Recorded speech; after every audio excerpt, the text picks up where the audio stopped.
जय हिंद, जय जोहार। 21 अगस्त है आज और दिन है शुक्रवार। चलिए जानते हैं झारखंड देश की बड़ी खबरों को।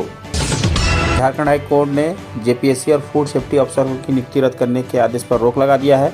सीआईडी को रिपोर्ट पेश करने को कहा है। हाईकोर्ट से स्टे में आया है नया मोड़। 332 चयनित अधिकारियों की नियुक्ति को रद्द करने के राज्य सरकार के फैसले पर हाईकोर्ट ने रोक लगा दी है। इससे चयनित अधिकारियों को फिलहाल राहत मिली है, लेकिन आगे की सुनवाई पर सबकी नजरें टिकी है। हाईकोर्ट के फैसले पर छात्र नेता ने कहा, झारखंड सरकार ने हमारे साथ किया छल, मुख्यमंत्री के पुतला दहन का किया ऐलान। जेपीएससी और अन्य परीक्षाओं को लेकर झारखंड हाईकोर्ट में सुनवाई के बाद रिफॉर्म मंच ने छात्रों के साथ छल का आरोप लगाया है। मंच ने मुख्यमंत्री के पुतला दहन का आह्वान किया है और बड़े आंदोलन की चेतावनी दी है। अब एक नाम पर सिर्फ 9 सिम, 10वां नंबर लेते ही होगा ब्लॉक। सरकार ने जारी किए नए नियम। सरकार ने सिम कार्ड को लेकर नया नियम लागू किया है। अब एक व्यक्ति अपने नाम पर अधिकतम 9 सिम रख सकते हैं, जबकि कुछ क्षेत्रों में यह सीमा 6 है। 10वां सिम मिलने पर उसे ब्लॉक किया जाएगा। सरकार डीआईपी के जरिए इसकी जांच करेगी। झारखंड के ड्रीम रोड प्रोजेक्ट्स पर केंद्र सरकार का बुलडोजर। केंद्र सड़क परिवहन एवं राज्य मंत्रालय ने झारखंड की कई महत्वपूर्ण सड़क परियोजनाओं को हरी झंडी देने से इनकार कर दिया है। हजारीबाग बागौदर सड़क परियोजना समेत कई बड़ी लागत वाली योजनाओं के प्रस्ताव को अस्वीकृत कर दी गई है। केंद्र सरकार ने जमीन की अनुपलब्धता और देरी को मुख्य कारण बताया है। शिक्षा की रैंकिंग में पूर्वी सिंहभूम नंबर 1। झारखंड के स्कूली शिक्षा साक्षरता विभाग द्वारा जारी कंपोजिट ओवरऑल डिस्ट्रिक्ट रैंकिंग में पूर्वी सिंहभूम ने 76.38 अंक के साथ पहला स्थान प्राप्त किया है। वहीं गुमला 24वें स्थान पर रहा है। रिपोर्ट में बेहतर और कमजोर प्रदर्शन करने वाले जिलों की वजह भी बताई गई है। झारखंड के खजाने में फर्जीवाड़े पर फुल स्टॉप। अब एक मिसमैच पर रुकेगा सरकारी पैसा। आईएफएमएस में जुड़ा नया डिजिटल कवच। झारखंड सरकार के कोषागारों से सरकारी राशि के अवैध निकासी को रोकने के लिए एक बड़ा कदम उठा रहा है। एकीकृत वित्तीय प्रबंधन प्रणाली में साइलेंट बैंक अकाउंट वेरिफिकेशन और ऑनलाइन पैन वेरिफिकेशन को जोड़ा जा रहा है। अब किसी भी विसंगति पर भुगतान शुरुआती स्तर पर ही रोक दिया जाएगा।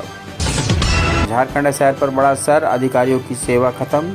63 लाख मतदाताओं को नोटिस। झारखंड में मतदाता सूची की विशेष घन पुनरीक्षण यानी एसआईआर के बीच अधिकारियों की सेवा समाप्त होने से चुनावी कार्य बाधित हो रहा है। 63 लाख से ज़्यादा मतदाताओं की जांच और दावे की आपत्तियों की प्रक्रिया पर असर पड़ रहा है। सीबीआई जांच कराकर दोषियों को नौकरी से हटाए सरकार, रघुवर दास ने कहा। पूर्व मुख्यमंत्री रघुवर दास ने छात्रों के आंदोलन का सम्मान करते हुए अपना अनशन स्थगित कर दिया है।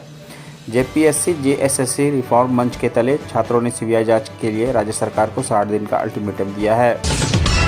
आईजी अनूप बिरथेरे समेत 8 आईपीएस अफसरों ने संभाला जेएसएससी सीजीएल जांच की कमान। 37 संदिग्धों से पूछताछ। सीआईडी ने जेएसएससी सीजीएल परीक्षा 2023 में अनियमितताओं की जांच के लिए 17 सदस्य एसआईटी का गठन किया है। एसआईटी ने 37 संदिग्धों से पूछताछ की है। यह मामला अभय तिवारी की गिरफ्तारी के बाद उजागर हुआ है। रिम्स जमीन मामले में डेवलपर शुभम साबू को जमानत। हाईकोर्ट ने एसीबी से पूछा, सरकारी अधिकारी पर कार्रवाई क्यों नहीं। झारखंड हाईकोर्ट ने रिम्स से जुड़े जमीन और भ्रष्टाचार मामले में गिरफ्तार डेवलपर शुभम साबू को जमानत दे दी है। अदालत ने भ्रष्टाचार निरोधक ब्यूरो की जांच पर कई तीखे सवाल उठाए। सरकारी अधिकारियों की भूमिका पर सवाल उठाने को कहा है। जांच किसी भी एजेंसी से कराए। भीड़ तंत्र के दबाव में लिया गया निर्णय वापस ले सरकार। जेएसएससी सीजीएल अभ्यर्थी बारिश में डटे रहे। जेएसएससी सीजीएल के सफल अभ्यर्थी रांची में परीक्षा रद्द करने के खिलाफ तीसरे दिन भी बारिश में डटे रहे। उन्होंने सरकार से भीड़ तंत्र के दबाव में किए गए निर्णय को वापस लेने और निष्पक्ष जांच करने की मांग की है। उन्होंने सीधा कहा, यह सरकार सीआईडी या सीबीआई के जरिए किसी भी एजेंसी से जांच करा सकती है। सीएम हेमंत सोरेन का केंद्र पर सीधा संदेश। एमएमडीआर संशोधन के खिलाफ लोकतांत्रिक व कानूनी लड़ाई लड़ेंगे। झारखंड मुक्ति मोर्चा की केंद्र समिति की बैठक के बाद मुख्यमंत्री हेमंत सोरेन ने केंद्र सरकार पर जमकर निशाना साधा। उन्होंने कहा कि केंद्र सरकार लगातार ऐसे फैसले ले रही है जिनका असर राज्यों और आम लोगों पर पड़ रहा है। रांची में सिविल सेवा मुख्य परीक्षा केंद्र के पास धारा 144 लागू। एमबीबीएस काउंसलिंग के लिए बढ़ाई गई समय सीमा। रांची में यूपीएससी परीक्षा 2026 के शांतिपूर्ण संचालन के लिए निर्मला कॉलेज के केंद्र के 200 मीटर दायरे में निषेधाज्ञा लागू कर दी गई है। यह आदेश 21, 22, 23, 29 और 30 अगस्त को सुबह 6 बजे से रात 8:30 बजे तक प्रभावी रहेगा। सर्वर की समस्या की वजह से एमबीबीएस काउंसलिंग के लिए समय सीमा बढ़ाई गई है।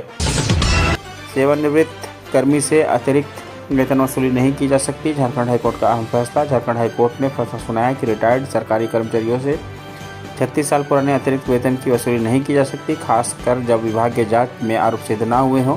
कोर्ट ने कर्मचारी के रिटायर्ड लाभ जारी करने का निर्देश दिया है। हालांकि आपराधिक कृत्यों के लिए प्राथमिकी दर्ज करने पर लगी रोक हटा दी गई है। झारखंड में धन की कमी नहीं, सरकार की नीयत में कमी है। खनिज सेस के मुद्दे पर सुदेश महतो ने राज्य सरकार को घेरा। आसू अध्यक्ष सुदेश महतो ने केंद्र सरकार से झारखंड को खनिज पर सशर्त सेस लगाने की अनुमति देने की मांग की है। उन्होंने जोर दिया गया है कि सेस की राशि का उपयोग केवल खनन क्षेत्रों के विकास और स्थानीय लोगों के कल्याण पर ही होना चाहिए।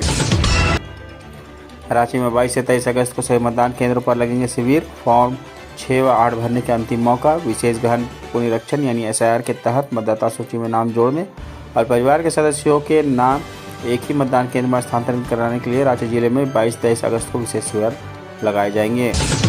डॉक्टर श्यामा प्रसाद यूनिवर्सिटी में 26 सितंबर को दीक्षांत समारोह। 22 अगस्त को शुरू होगा रजिस्ट्रेशन। रांची के डॉक्टर श्यामा प्रसाद मुखर्जी विश्वविद्यालय में 26 सितंबर 2026 को दीक्षांत समारोह का आयोजन किया जाएगा। इसमें विभिन्न सत्रों के विद्यार्थियों की उपाधि वितरित की जाएगी। 22 अगस्त से आवेदन प्रक्रिया शुरू हो जाएगी। ये थे झारखंड की कुछ प्रमुख खबरें। इसी तरीके के वीडियो के लिए हमारे चैनल को सब्सक्राइब करें, बेल आइकन को प्रेस करें। जय हिंद, जय भारत।